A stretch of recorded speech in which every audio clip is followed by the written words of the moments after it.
Las palabras son nuestra materia prima y primera herramienta de trabajo. En la historia cada palabra puede ser objeto de estudio. Un ejemplo, escuchemos el siguiente fragmento de canción.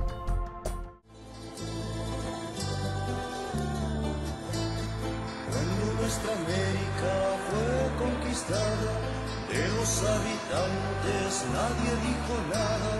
Ay, en la gran Tenochtitlán. A veces debemos diseccionar palabra por palabra, y eso haremos aquí. En la canción se dice Nuestra América.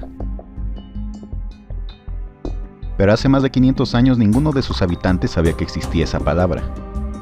América es gracias a Américo Vespucio, pero este no bautizó al continente.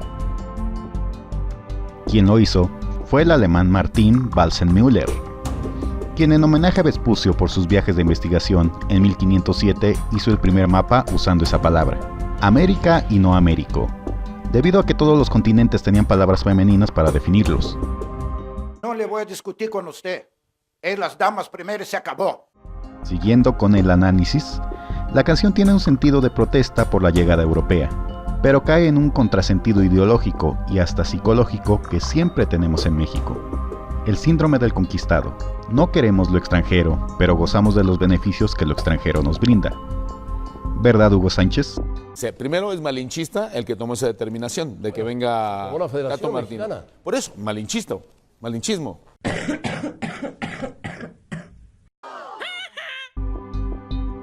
Así, el uso de Nuestra América va contra el propio sentido de queja de la conquista. Y continuando con las palabras, de sus habitantes nadie dijo nada, ello es falso. Pues sí se escribió sobre los habitantes originales. Y como ejemplo de ello tenemos estos libros.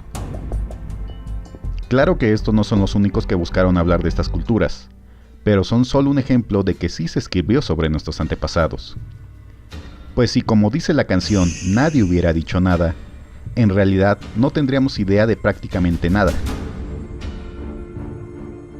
Delimitando cada palabra podemos acudir al uso de buscadores que arrojan muchos datos de cualquier palabra. ¿Pero qué tan certera es esa información? Aprenderemos a separar las perlas de la paja en otros videos. Ahora, sin salirnos del tema, hablemos de aquellas que nos servirán para iniciar cualquier investigación, ya sea de la historia humana o de nuestra historia personal.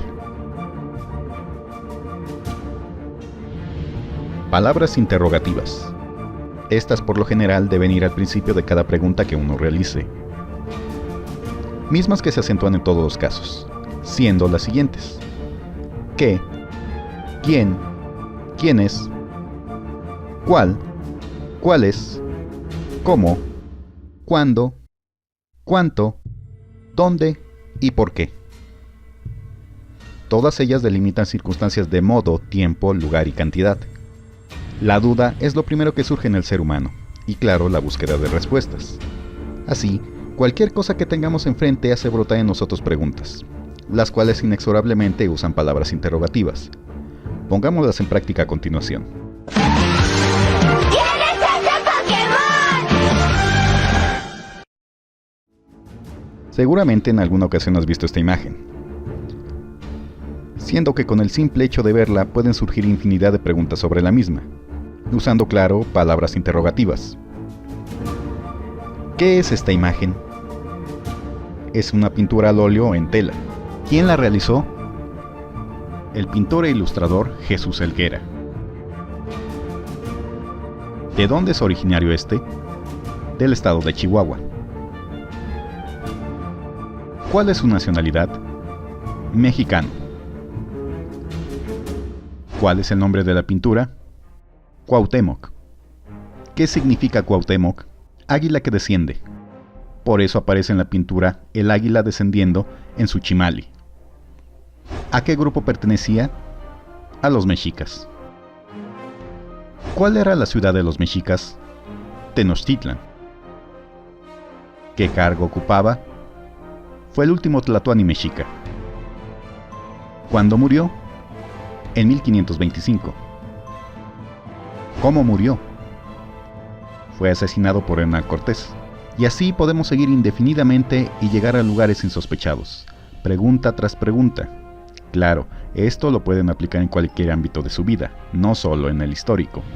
Y finalicemos el video con un tip que les paso para saber cómo distinguir libros que valgan la pena conocer. Seguramente han visto libros como estos. Y bueno, no se puede negar el esfuerzo y la creatividad en su diseño.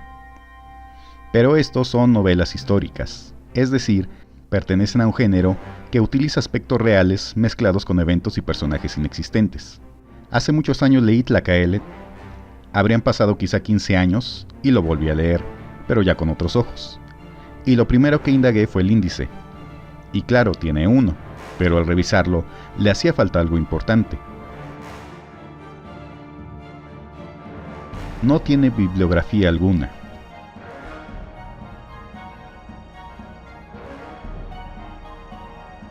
Así, realmente no sabemos en qué libro se basó el autor para su elaboración. Y ese es el primer indicador que puede servirles para saber si es un libro novela o es realmente de investigación histórica. Por ejemplo, comparemos a Tlacaele con este otro.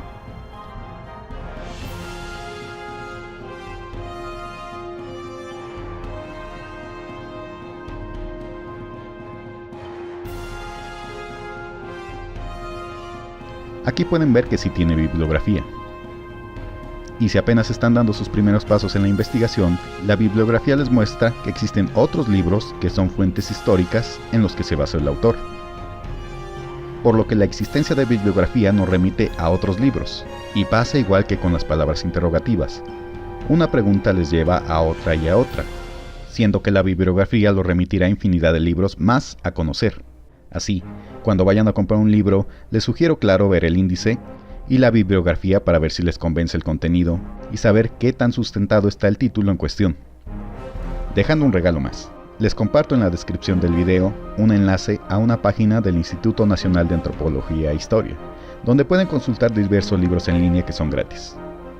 Así que gracias mis queridos quetzales y nos vemos en el siguiente de esta serie. Hasta la próxima.